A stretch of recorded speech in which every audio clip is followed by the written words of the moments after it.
What if the most feared rituals of the ancient world did not come from kings or generals, but from a woman whose entire existence was built on turning suffering into power?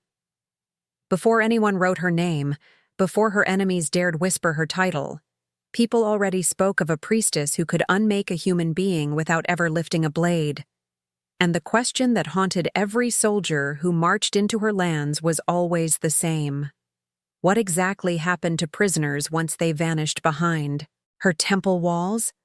The truth begins in a frontier no empire fully controlled, a place where war was constant and mercy was considered a dangerous weakness. Villages disappeared overnight. Entire battalions returned broken, unable to speak about what they had seen. And at the center of every rumor stood the Priestess of Chaos, a figure both revered and feared, said to combine battlefield strategy with rituals older than any written scripture. Her power did not come from armies. It came from the way she controlled fear itself. Prisoners of war spoke of the moment they were captured not as an ending, but as a descent. They described being marched through narrow canyons where the wind carried strange chants, where every echo felt intentional, designed to disorient the mind. Some claimed the priestess used psychological techniques so advanced they resembled modern methods of sensory manipulation. Others insisted she understood the human mind so deeply she could peel away a prisoner's defenses without ever touching them. And while many accounts contradict each other, they all agree on one thing. No one entered her presence unchanged. What made her methods so terrifying was not their brutality, but their precision. She did not torment at random. She studied. She observed. She dismantled identities layer by layer, turning warriors into trembling versions of themselves long before the true rituals even began. Every whisper, every shadow, every pause in silence served a purpose. Her captives were not simply restrained. They were rewritten. Even hardened commanders admitted that the psychological unraveling began long before the physical ordeals, as if she were teaching them that resistance was not just futile, but irrelevant. But here is the part that unsettled even her allies. The priestess believed that chaos was not destruction. It was transformation. And to transform her prisoners, she needed to push them past thresholds no conventional society dared cross. Survivors recalled the moment they realized they were no longer being punished. They were being prepared. Prepared for something none of them understood, something that made even the bravest fighters question whether they were still themselves. Before we go deeper, I want to hear from you. Have you ever wondered how far human beings can go when belief and power collide? Tell me in the comments what you think drives someone to cross every boundary in pursuit of control. And if this story is gripping you the way it grips me, make sure to like the video and check whether you are already subscribed. What comes next will challenge everything you imagine about ancient power. And trust me, you will want to stay with me as we continue this descent into the Priestess of Chaos. The march toward the Priestess stronghold was described by survivors not as a journey, but as an erasure. Everything familiar was stripped away with calculated precision. Warriors who had once commanded battalions found themselves reduced to silent figures walking in single file, surrounded by an environment crafted to disorient them long before they reached the temple grounds. The terrain itself seemed chosen for psychological impact. Narrow passes that forced bodies together, sudden open plains that exposed them to wind and sky, valleys where sound behaved strangely, amplifying footsteps while swallowing voices. Every shift in landscape felt intentional, as though the priestess had engineered the world to wear down the edges of their identity. Prisoners spoke of the unsettling quiet that accompanied their escort. The guards did not shout orders or bark commands. They walked with a ritualistic stillness, creating the impression that this was not a military capture, but an initiation. Some captives later admitted they feared the silence more than any weapon. It suggested purpose, discipline, and an understanding of psychological pressure that went far beyond the tactics of ordinary warlords. And As they marched deeper into her territory, the faint smell of burned herbs drifted periodically through the air, carried by winds that seemed to arrive at precisely the moments when morale was weakest. The first structures visible on the horizon were not walls or towers, but carved stones rising from the ground like skeletal remains of an ancient civilization. Symbols etched into their surfaces pulsed with meaning the prisoners could not decipher. Some believed they marked burial sites. Others insisted they were warnings. But the most unnerving interpretation came from those who had been captured more than once. They claimed the stones served as psychological anchors, subtly preparing the mind to accept that it was crossing into a space where ordinary rules no longer applied. As the captives approached the outer encampments, they realized the priestess had created a system designed to dismantle the hierarchy of military identity. Commanders were separated from their soldiers not through violence, but through quiet redirection. Veterans were placed beside young recruits. Foreign fighters found themselves walking next to men they had once considered enemies. The arrangement seemed random, yet the effect was unmistakable. No man could rely on the bonds that had once defined him. Roles dissolved, certainty faded, brotherhood fractured into unease. Some prisoners recalled brief encounters with masked attendants who studied them with a detached curiosity, as if cataloging their fears. These figures never spoke but carried tools for measuring breath, examining eyes, or tracing patterns across the skin. Their presence disrupted any illusion that this was merely imprisonment. It felt more like assessment, as though the priestess was gathering information about each captive before deciding what path they would be forced to walk. By the time the prisoners reached the main fortress, their sense of time had deteriorated. Days felt like fragments. Nights stretched endlessly. And standing before them was not the imposing fortress they expected, but a sprawling complex of stone, smoke, and chanting that blended into the mountainside like a living organism. The great gates were carved with motifs of binding and unbinding, depicting figures whose bodies twisted in ways that defied natural form. No guard announced their arrival. No voice declared their fate. Instead, the gates opened slowly, as if the fortress itself were inhaling. And in that moment, many captives reported the same sensation. They had not been brought to a place of punishment. They had been delivered into a design far greater than themselves, one crafted by a woman who understood the mind with terrifying precision. Whatever awaited them inside those walls was not simply suffering. It was transformation. Inside the fortress, the prisoners discovered that the true unraveling of their identity did not begin with violence but with precision. The priestess understood something that most rulers and commanders never fully grasped. A mind can be broken long before a body is touched. Her attendants guided the captives through corridors carved with unnerving symmetry, where every torch flickered at the same height and every echo returned with unnatural clarity. Some survivors described the sensation of walking through a structure that was studying them, interpreting each breath, each hesitation, each instinctive glance toward escape. The prisoners were placed in chambers, deliberately designed to manipulate perception. These rooms were neither dark nor bright, lit instead by a strange, muted glow from bowls of smoldering resin that seemed to shift color the longer one stared. Walls were crafted with subtle undulations that made it impossible to determine distance. A hand stretched toward the stones felt simultaneously close and far. Some men swore the surface pulsed faintly, as if responding to touch. The effect was disorientation without force, confusion without pain, but it chipped away at the sense of control soldiers relied upon to stay grounded. Meals were irregular, not in quantity, but in timing. Food arrived when the prisoners least expected it, sometimes at long intervals, sometimes twice in quick succession. Eventually, they lost any ability to track day or night. Sleep, too, was interrupted by faint chants drifting through the corridors.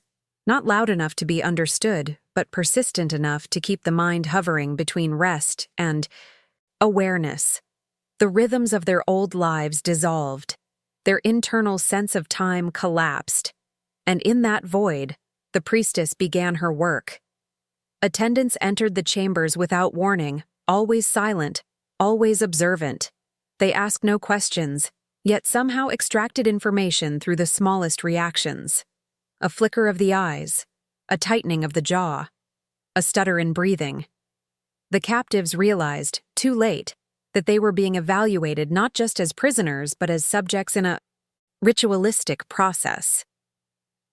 Some men tried to resist by reciting their military ranks or repeating battle hymns, but their voices sounded foreign in the unnatural acoustics, swallowed and distorted, until even their own identities felt unconvincing. One of the most disturbing elements was the use of mirrors, though survivors insisted they were not true mirrors at all. They reflected the prisoners' faces with unsettling accuracy, but subtly altered posture or expression by imperceptible degrees. A man, staring long enough, would begin to doubt which version was real. Some mirrors seemed to delay movement by a fraction of a second, creating a sense of detachment from one's own body. The priestess had no need to shout threats. Her architecture did the speaking for her. The psychological breakdown advanced in waves. Hardened soldiers who entered the fortress full of defiance found themselves speaking less, thinking less, questioning more. Without the familiar structure of time, hierarchy, or physical suffering, their defenses melted in ways they could not explain. They were not tortured, but dismantled. Their memories felt distant, their purpose eroded. And yet, throughout this process, each prisoner sensed the presence of the priestess as a distant, shaping force. She never appeared during this stage, but the rhythm of the fortress suggested she was orchestrating everything, like a conductor guiding an unseen orchestra. By the time her attendants finally summoned the captives for the next phase, most prisoners no longer thought of themselves as warriors.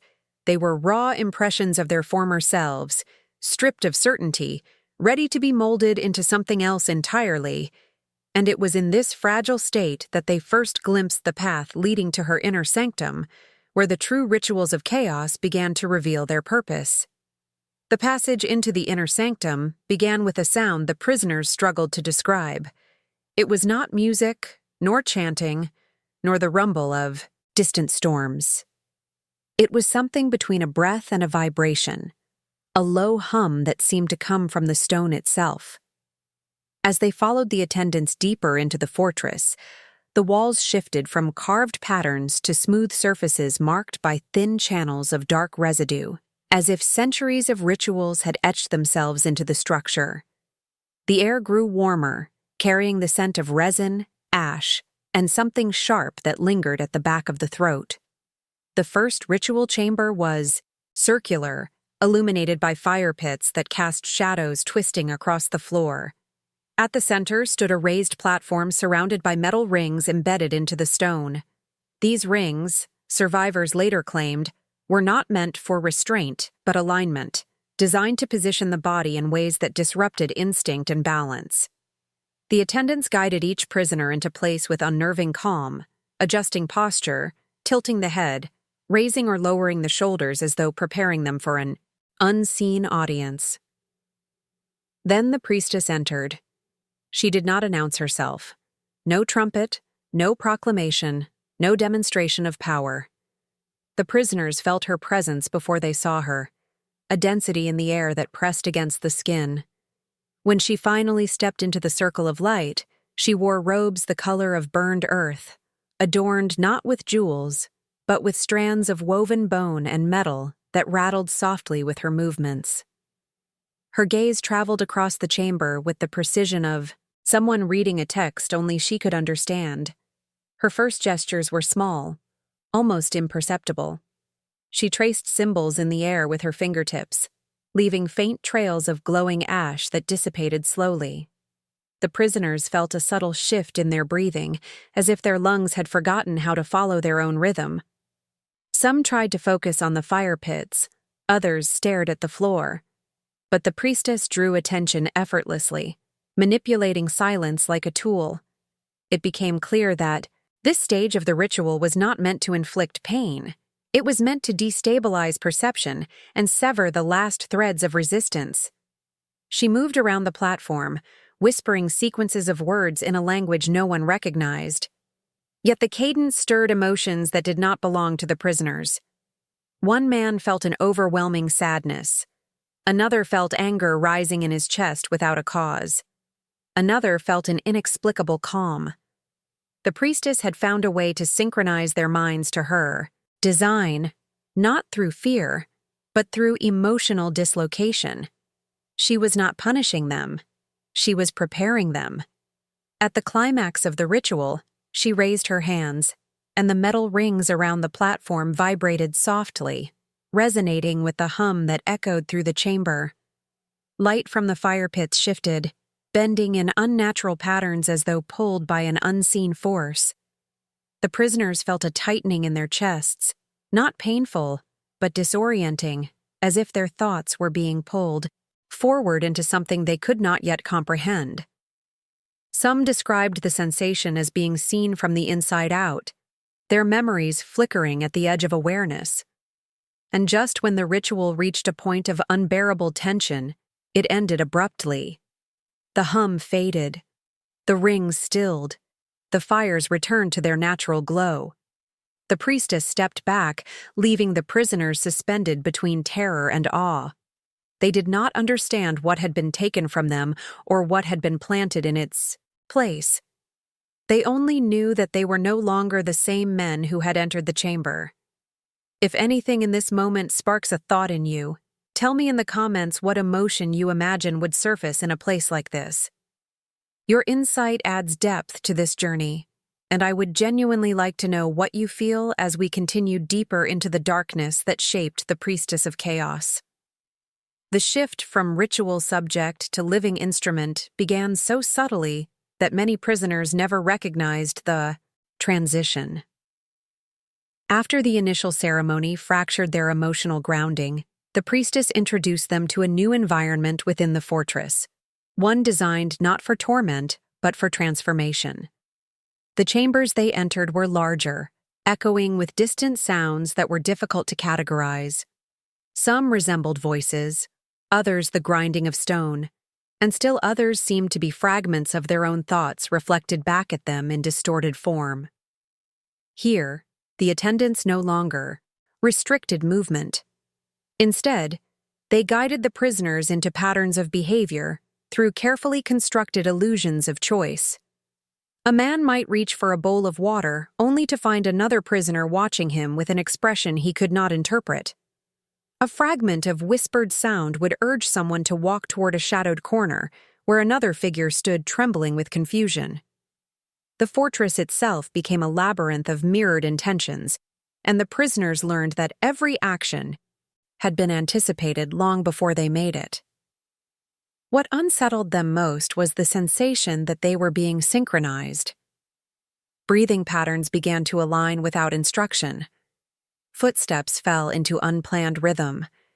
Even their emotional states began to converge, as if the very air in the chambers carried a pulse that slowly brought their minds into a shared cadence. Some survivors later suggested that the priestess sought to dissolve individuality in order to rebuild them as a unified expression of her will. Whether or not this was true, the effect was unmistakable. Their identities became porous, absorbing fragments of the thoughts and fears of those around them. The priestess visited these chambers rarely, but each appearance reshaped the prisoners in ways they could not fully understand. She walked among them with the quiet authority of someone tending to a garden rather than overseeing captives. She would pause before one man, touching his forehead lightly, then move on, without explanation. The man would later experience vivid hallucinations or sudden clarity, or an overwhelming urge to follow a particular corridor. She made no demands, issued no commands, and yet each gesture redirected the prisoners' paths with absolute precision. In one of the most disturbing accounts, a survivor described a moment when the priestess invited the prisoners to observe a ritual not as participants, but as witnesses. They watched as she placed a small object on a stone pedestal, a shard of polished obsidian said to reflect not what is, but what might be.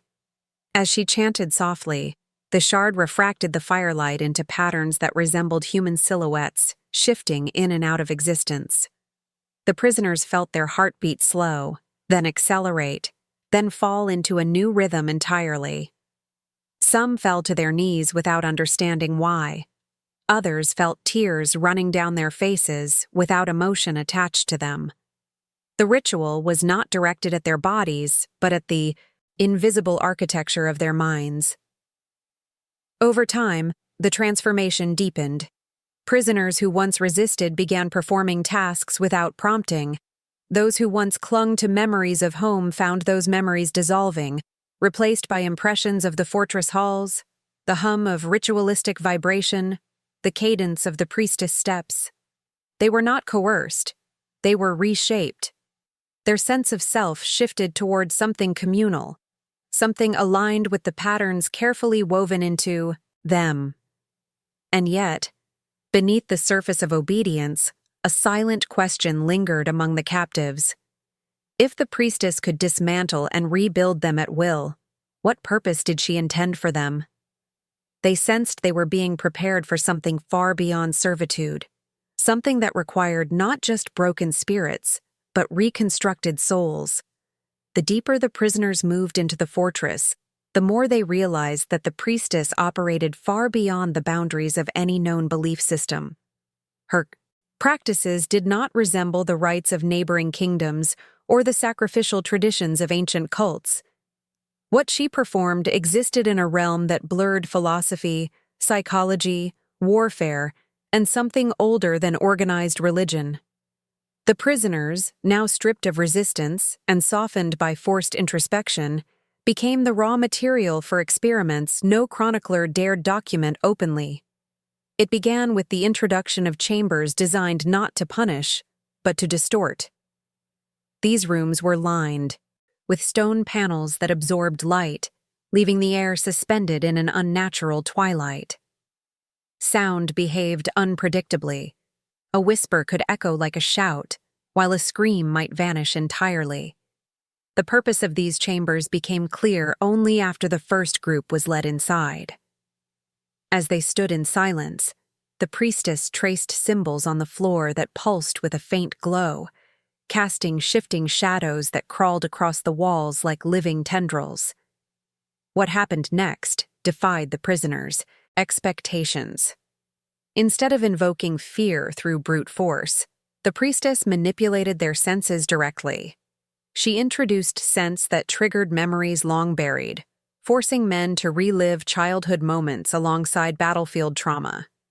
The emotional whiplash destabilized them, making it impossible to distinguish past from present.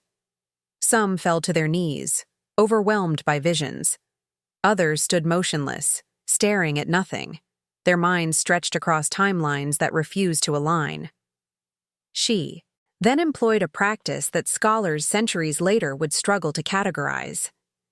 The priestess surrounded the prisoners with objects taken from their own cultures: banners, armor fragments, tools, symbols of lineage. But each item was subtly altered. Colors were inverted, inscriptions mirrored, shapes warped just enough to be familiar but wrong. This technique fractured their remaining sense of identity.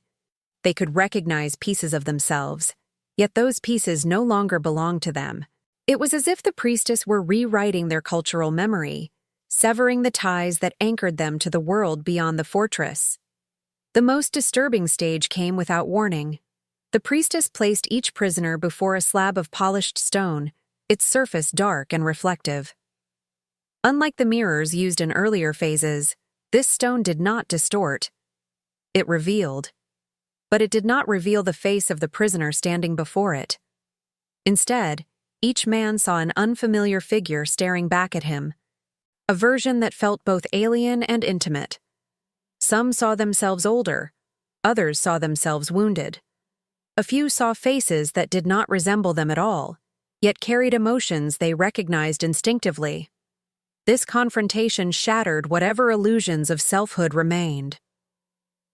During these sessions, the priestess spoke rarely, yet her presence dictated every shift in atmosphere. She moved like someone navigating multiple realities at once, adjusting small details of the ritual with subtle gestures.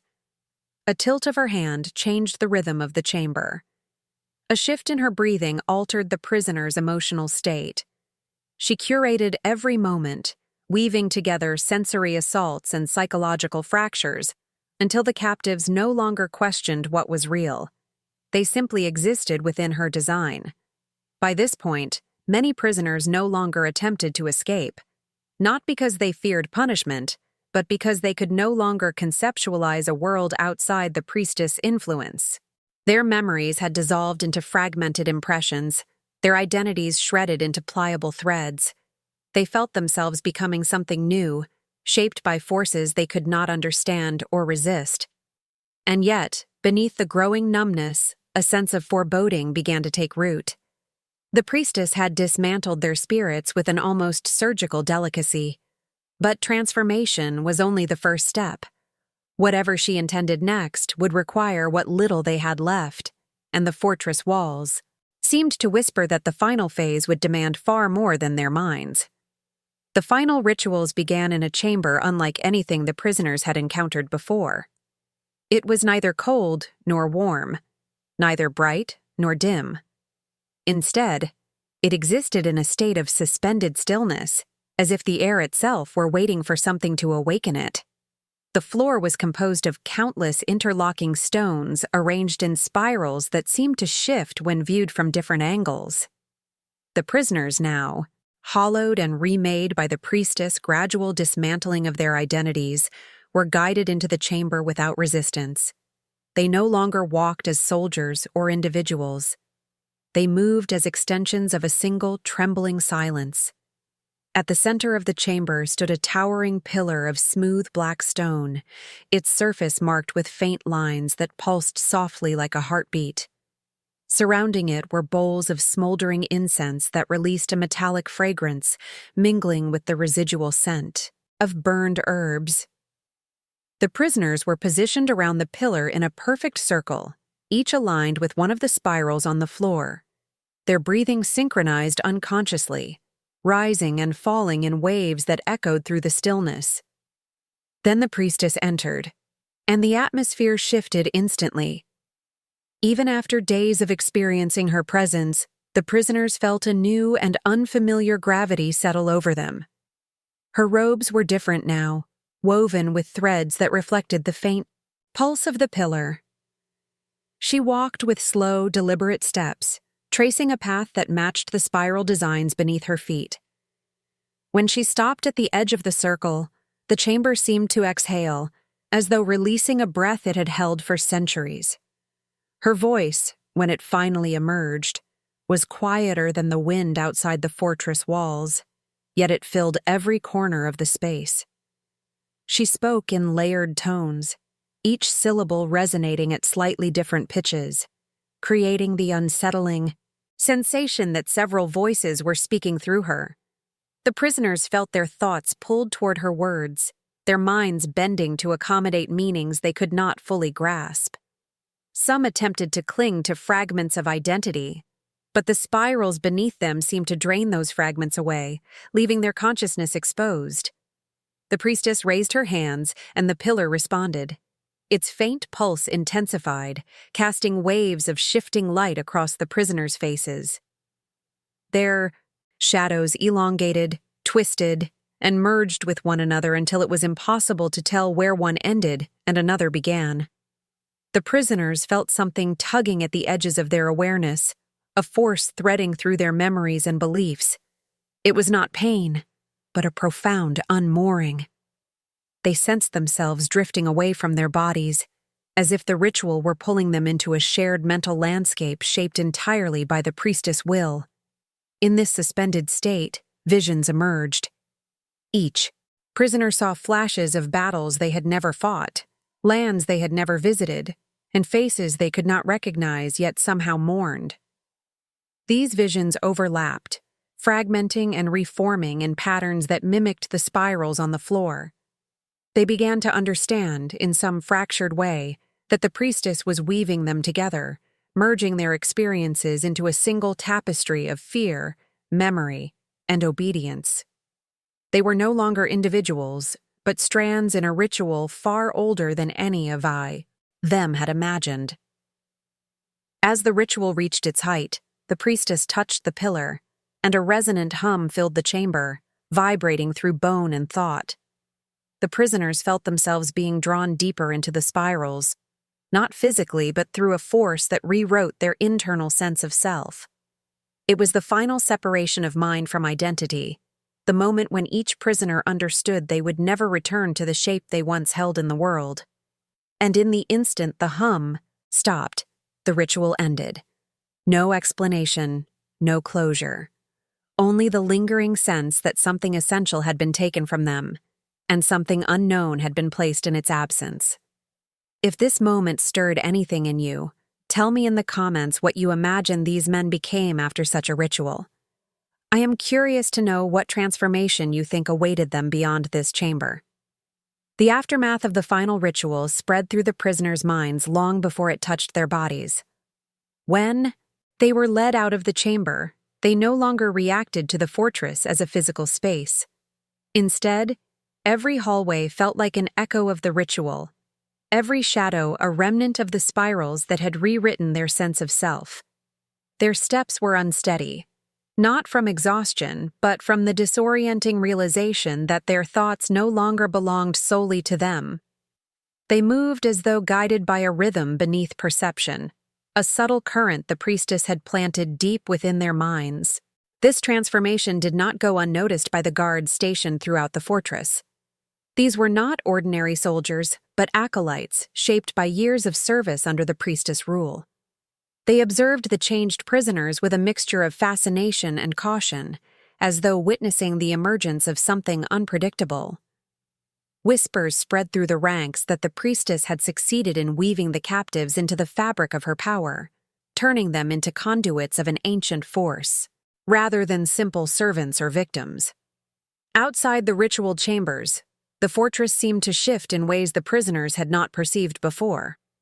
Corridors they once walked with confusion now appeared imbued with purpose. Inscribed symbols on the walls glowed faintly at the edges, reacting to the prisoners' presence. Even the air seemed denser, vibrating with a hum that matched the pulse once felt beneath their feet in the spiraled chamber.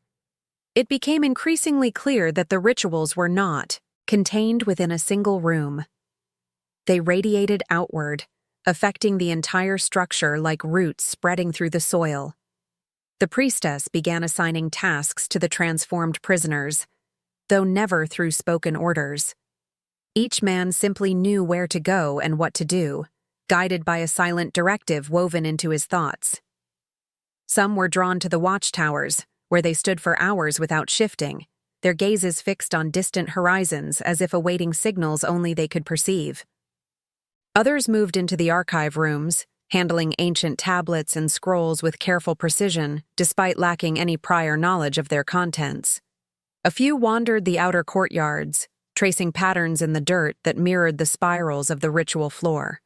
Observers later wrote that this stage represented the most unsettling aspect of the priestess methods. The prisoners no longer behaved as captives, but as extensions of the fortress consciousness. Their individuality had not been erased entirely, but altered, compressed into shapes that allowed the priestess' influence to flow through them. They retained memories, but those memories served new purposes, like tools reforged for different hands. The men who had once stood as proud warriors became vessels of an intelligence far beyond their comprehension. Yet, beneath this transformation lay a tension that none of the acolytes fully understood. Some prisoners exhibited brief flashes of their former selves, a sudden stiffening of the shoulders. A whispered name spoken unconsciously. A tear shed without context. These moments were fleeting, quickly drowned by the internal current that carried them back into the priestess design. But the signs hinted that the transformation, though powerful, was not entirely complete. Something within the prisoners still resisted, however faintly, like embers refusing to die out. The priestess took note of this. Her appearances during this stage were rare, but each one created a shift in the atmosphere. When she moved among the transformed men, they reacted with instinctive reverence, bowing their heads or following her with eyes hollowed of personal intention. She studied them not with the detachment of a scholar, but with the focus of someone preparing for the final stage of a long and intricate plan. Everything the prisoners had endured up to this point had not been an end. It had been preparation, and as the days within the fortress blurred together, a new presence began to seep into the halls. It was not a person or a sound, but a growing tension, a sense that something vast and undefinable approached. The priestess had shaped her instruments. Soon, she would decide how they would be used. Long before any empire recorded the priestess deeds, whispers had already begun to drift across the borders. Traders spoke of soldiers who returned from war unable to speak, their eyes fixed on distances no one else could see.